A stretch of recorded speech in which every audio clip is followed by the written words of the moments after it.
రంగా మన వంగవీటి మోహన్ రంగ గారి 77వ జయంతి పుట్టినరోజు మహానుభావుడు ఈరోజు జూలై 4వ తారీఖు. మీ అందరికి కూడా చెప్పాలా ఈ 4వ తారీఖు గొప్పతనం. జూలై 4వ తారీఖు అంటే మన వంగవీటి మోహన్ రంగ గారి పుట్టినరోజు. మన స్వతంత్ర పోరాటంలో పనిచేసిన మన్యం వీరుడు అల్లూరు సీతారామరాజు గారు కూడా పుట్టింది ఈ రోజే. నెక్స్ట్ ప్రపంచానికి భారతదేశ గొప్పతనం గురించి చెప్పిన స్వామి వివేకానంద గారు పుట్టింది ఈ రోజు. ఆయన చనిపోయింది ఈ రోజు. స్వామి వివేకానంద గారు అజాత శత్రువు, ఏ రాజకీయ పార్టీ అయినా గౌరవించే మనకు ఆర్థిక మంత్రి చేసిన కొట్టి రోసయ్య గారు పుట్టింది ఈ రోజే. ఈ జూలై 4వ తారీఖు చాలా విశేషమైన రోజు. చాలా మంది మహానుభావులు పుట్టారు ఈ రోజున.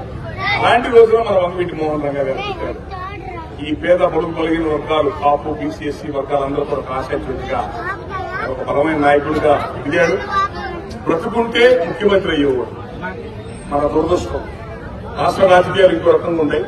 బ్రతుకుంటుంటే ఆయన కాపాడుకోలేకపోయాం. కానీ ఈ చుట్టుపక్కల గ్రామాలకు, తిరుపతి గ్రామాలు ఆయన మొదటి నుంచి అండగా ఉండేది రంగా గారికి.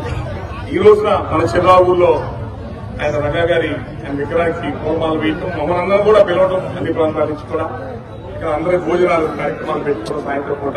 ఇందాకే విజయవాడ అంగిపాడులో రంగా గారి విగ్రహావిష్కరణ జరిగింది. చాలా పెద్ద విగ్రహం. అందరూ అక్కడ వెళ్ళేసి వస్తున్నాం.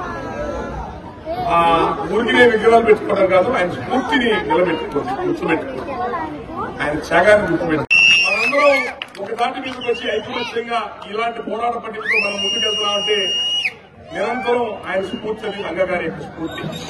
ఈ చిరునావుడికి ఇంకో గొప్పతనం ఉంది. మన మహానటి సావిత్రి గారు నిన్న ఎస్వి రంగారావు పుట్టినరోజు, నిన్న జూలై 3. ఆయన మన పెద్ద కులాలను చూసిన మహానుభావుడే. మహానటి సావిత్రి ఆమె రేపల దగ్గర స్వగ్రామం, కానీ ఆమె పెరిగిందంతా కూడా మీ చిర్రావూరులోనే. ఇప్పుడు రాగానే ఆమె విగ్రహం చూసి చాలా సంతోషించాను. అంతమంది విగ్రహం నేను గతంలో ఎప్పుడు వచ్చినప్పుడు విగ్రహం లేదు, అది విగ్రహం పెట్టినట్టున్నారు. అది అలా గుర్తు పెట్టుకోవాలా. మన ప్రాంతాలకు వచ్చిన వాళ్ళు ఎవరైనా సరే, మన కోసం పనిచేసిన వాళ్ళు సరే, మనలాంటి పేద కులాలకు వచ్చిన వాళ్ళ జీవితాన్ని గుర్తుపెట్టుకోవాలి, వాళ్ళ స్ఫూర్తిగా తీసుకోవాలా. వాళ్ళ త్యాగాన్ని మనం ఆదర్శంగా తీసుకొని మనందరం కూడా భవిష్యత్తులో అందరూ కూడా ఐకమత్యంగా ఉండండి. రాజధాని మీ ప్రాంతాల్లో ఉంది, ఏది వచ్చినా ఇక్కడ ఈ ప్రాంతాలకు రావాల్సింది. ఇక్కడ ఈ ప్రాంతంలో పొలాల గిల్లలు కూడా మంచి రేట్లు ఉన్నాయి.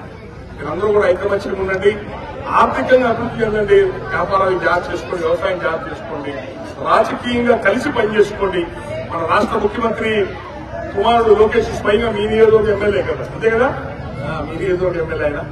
కాబట్టి మీరందరూ కూడా కలిసికట్టుగా రాజకీయంగా, ఆర్థికంగా కలిసికట్టుగా ముందుకెళ్లాలని, రంగా గారి స్ఫూర్తితో రాబోయే రోజుల్లో ఈ పేద బడుగు కలిగిన వర్గాలు కూడా అత్యున్నత శిఖరాలకు వెళ్లాలని చెప్పని కోరుకుంటూ ఈ కార్యక్రమాన్ని మమ్మల్ని పిలిచి ఆర్గనైజ్ మీ అందరూ కూడా సుబ్బారావు గారికి, మనోకి, పోకల రాబాబు గారు, వేణు గారు, వీర్శెట్టి, శ్రీనివాస్ గారు, మా పెద్దలు అందరూ కూడా అందరూ హృదయపూర్వక ధన్యవాదాలు. Thank you.